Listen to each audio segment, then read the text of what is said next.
नमस्कार दोस्तों, स्वागत है आपका हमारे YouTube चैनल पर। आज हम पढ़ेंगे गीता का 9वां अध्याय। भगवान श्री कृष्ण बोले, हे अर्जुन, तू मेरा प्रिय सखा एवं परम भक्त है, इसलिए तुझे इस परम गोपनीय ज्ञान को रहस्य के साथ बताता हूँ, जिसको जानकर तू दुख रूपी संसार से मुक्त हो जाएगा। यह ज्ञान सभी विद्याओं का तथा सभी रहस्यों का राजा एवं अति पवित्र उत्तम प्रत्यक्ष फल वाला और धर्मयुक्त है। साधना करने के लिए बड़ा सुगम और अविनाशी है।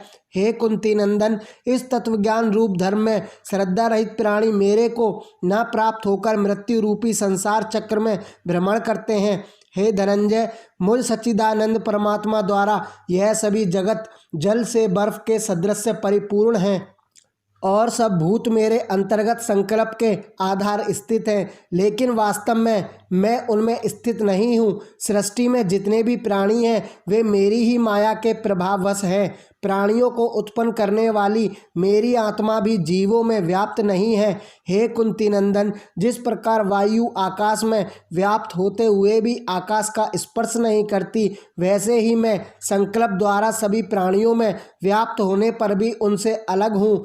अर्थात सभी प्राणियों की मुझ में स्थिति है, ना कि मेरी उन जीवों में। कल्पांत में सृष्टिगत सभी प्राणियों का प्रकृति में विलय हो जाता है और कल्प के आदि में मैं उनको फिर रचता हूँ। त्रिगुणों के अनुसार ही सृष्टि के प्राणी अपने कर्मों में लीन हो जाते हैं। हे धनंजय, इस त्रिगुणमयी सृष्टि में जो भी प्राणी सत्व गुण वाले होते हैं, अर्थात जो मुझ में आस्था रखते हैं, वे उदासीन रहते हैं। ऐसे प्राणी कर्म तो करते हैं, लेकिन उन कर्म बंधनों में नहीं बंधते।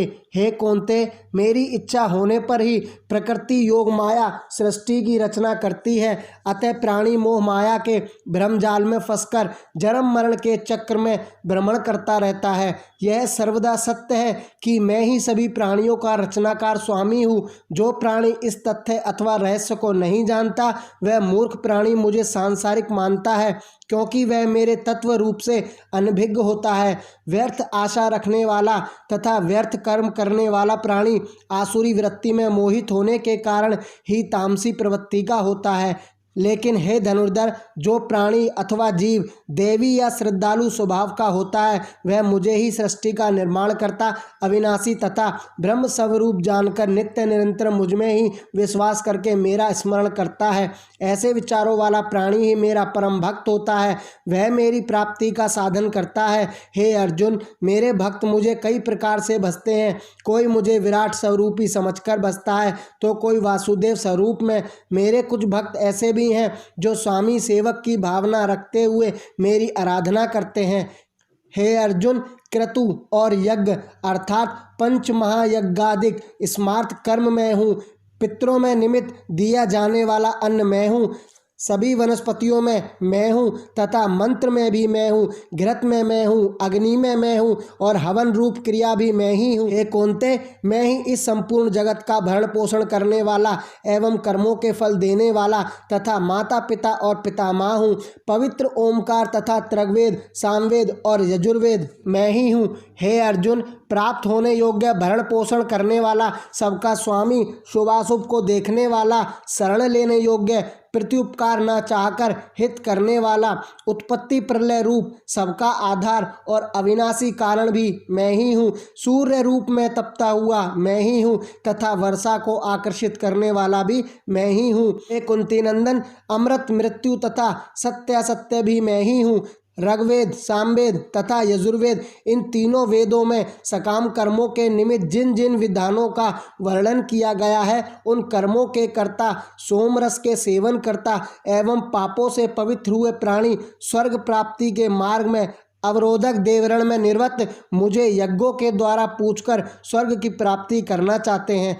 वे प्राणी अपने पुण्य कर्मों के प्रभाववश इंद्रलोक से लेकर स्वर्ग तक में देवतुल्य भोगों को भोगते हैं। जब उनके पुण्य समाप्त हो जाते हैं, तब वे दोबारा मृत्युलोक में आ जाते हैं। इस प्रकार स्वर्ग के साधन रूप तीनों वेदों में कहे हुए सकाम कर्म की शरण में आए और भोगों की कामना करने वाले प्राणी आने जाने के क्रम में बंधे रहते हैं। अर्थात पुण्य के प्रभाव से स्वर्ग में जाते हैं और पुण्य क्षीण होने के उपरांत मृत्युलोक में आ जाते हैं। जो भक्तजन अनन्य भाव से मुझ में स्थिर होकर निरंतर मेरा चिंतन करते हुए निष्काम भाव से मुझे भजते हैं, उन्हें योग क्षेम की प्राप्ति मैं स्वयं करा देता हूँ।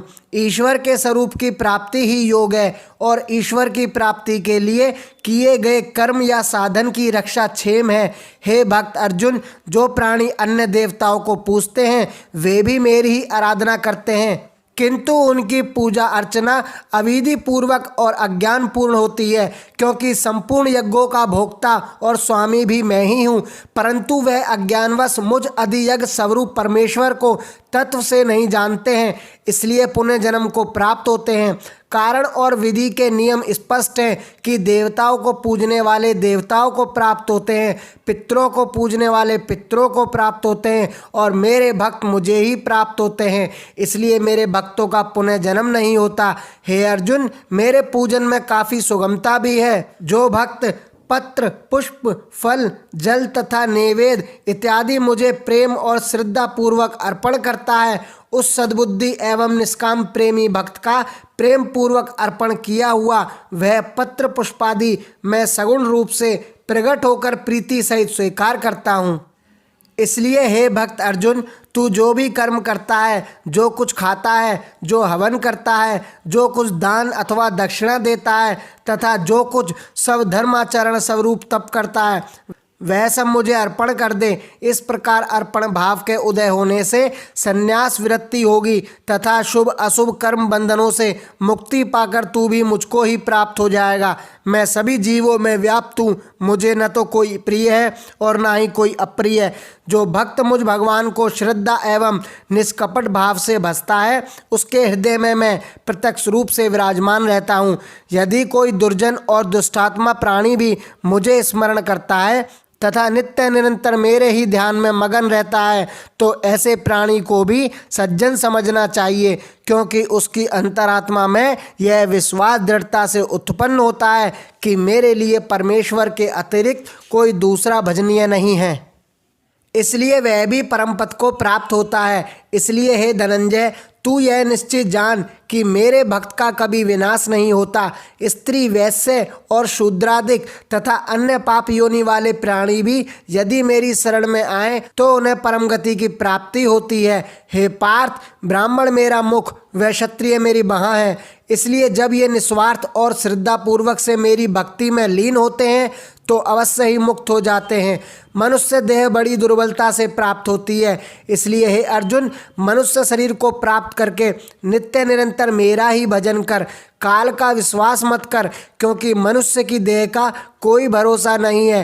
हे पार्थ, बिना एक भी पल गवाए तू सत्य, चैतन्य और आनंद स्वरूप भगवान वासुदेव में अपना मन एकाग्र कर। अनासक्त भाव से परम पुरुष के नाम, गुण व प्रभाव का श्रवण कर, उनका मनन कर। अपने मन में इस भावना को जागृत कर कि भगवान नारायण के हाथों में शंख, चक्र, गदा एवं पद्म सुशोभित है, कानों में कुंडल और शीश पर मुकुट शोभायमान है। पीतांबर, वनमाला व कौस्तुभमणि धारण किए उन भगवान नारायण की समर्पित भाव से भक्ति कर। हे भक्त अर्जुन, मुझ ऐश्वर्यवान, गंभीर तथा बलशाली वासुदेव के प्रति विनय भाव रखते हुए भक्ति पूर्वक दंडवत प्रणाम कर। अपने मन को मुझ में लगा, ऐसा करके तू मुझे ही प्राप्त होगा।